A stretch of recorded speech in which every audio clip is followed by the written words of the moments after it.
मैं पंकज जैन, सहायक प्राध्यापक विधि BCS शासकीय PG कॉलेज धमतरी छत्तीसगढ़। आज मैं LLB पार्ट 1 द्वितीय सेमेस्टर के छात्र छात्राओं को उनके पाठ्यक्रम हिंदू विधि के अंतर्गत सेवायत एवं महंत के अधिकार और कर्तव्य के बारे में प्रकाश डालूंगा। जैसा कि पिछले पीरियड में मैंने आपको सेवायत और महंत क्या है इस बारे में बताया था।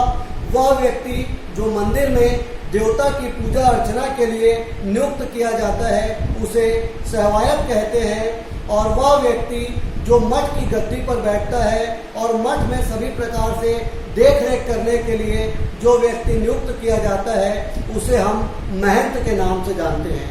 आइए आज हम देखेंगे कि सेवायत और महंत को क्या क्या अधिकार प्राप्त है। सेवायत और महंत के अधिकार: पहला, कब्जा और अभिरक्षा रखने का अधिकार। इन्हें यह अधिकार प्राप्त है कि वो मंदिर की संपत्ति पर कब्जा रखे।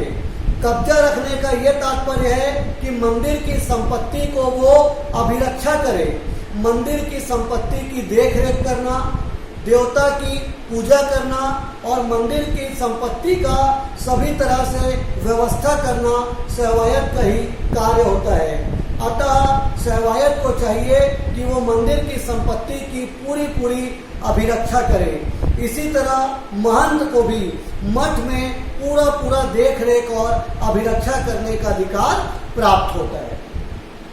दूसरा, उपहार लेने का अधिकार। मंदिर में सेवायत को कोई बहुमूल्य हीरे जवाहरात लेने का अधिकार प्राप्त नहीं होता।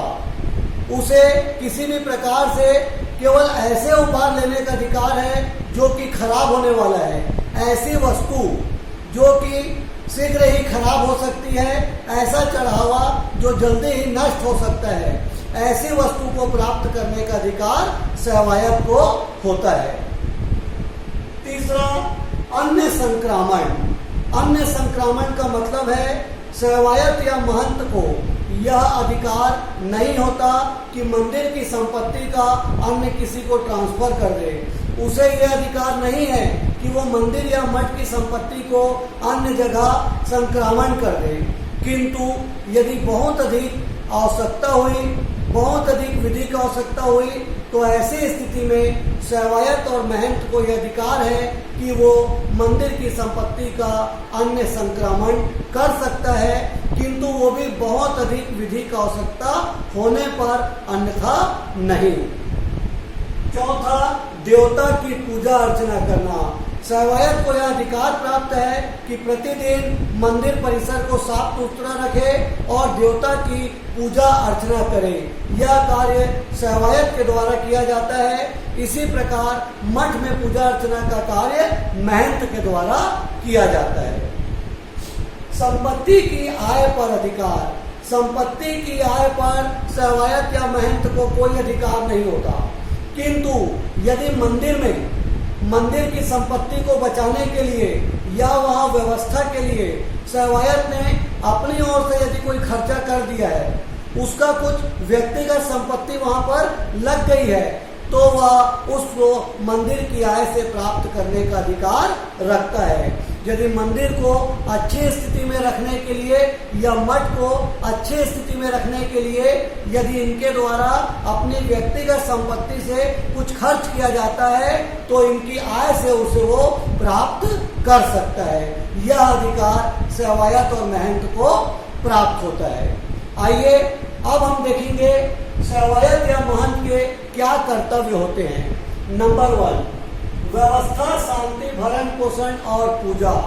मंदिर या मठ की पूरी व्यवस्था करना, वहाँ आने जाने वाले लोगों के रुकने की व्यवस्था करना, मंदिर और मठ में यदि कोई आता है तो उनका भरण पोषण की व्यवस्था करना और मंदिर और मठ में पूजा की व्यवस्था करना, ये संबंधित सेवायत और महंत का दायित्व होता है। मंदिर में यदि प्रतिदिन पूजा की जाए, वहाँ पर व्यवस्था रखी जाए, देख रेख किया जाए, ये पूरा कर्तव्य सेवायत का है और मठ में यही कर्तव्य महंत का है।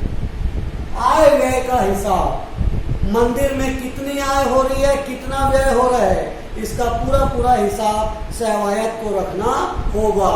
मठ में जो आय हो रही है, जो व्यय हो रहा है, उसका हिसाब रखना महंत का दायित्व होता है। पर्व आदि का आयोजन, कभी कभी कुछ ऐसे अवसर रहते हैं कि मंदिरों में कुछ पूजन स्थल के साथ साथ कुछ आयोजन करना पड़ता है, कोई पर्व में आयोजन करना पड़ता है, समय समय पर ऐसी स्थिति आती है। तो इस प्रकार के महत्वपूर्ण आयोजन करना सेवायत का दायित्व होता है और इसी तरह से मठ में इस प्रकार का व्यवस्था करना महंत का दायित्व होता है। और चौथा है न्यासवत कार्य। एक तरह से सेवायत की स्थिति न्यासी की तरह होती है। जिस तरह न्यासी जो होता है वो न्यासकर्ता की ओर से संपत्ति को प्राप्त करता है और हिताधिकारी के लिए संपत्ति को वो धारण करके रखता है और संपत्ति की आय में जो भी प्राप्त होता है आय, उसे वो हिताधिकारी को देता है। इसी तरह सेवायत का जो स्थिति है एक तरह से न्यासी की तरह होती है। भले वो पूरी तरह से न्यासी नहीं है, लेकिन चूंकि मंदिर की संपत्ति उसके कब्जे में रहती है, उसकी कस्टडी में रहती है, उसकी अभिरक्षा में रहती है, अतः जो दायित्व न्यासी का होता है एक तरह से वही दायित्व सेवायत और महंत का भी होता है। तो आज हमने धार्मिक विन्यास के अंतर्गत सेवायत और महंत की स्थिति को जाना।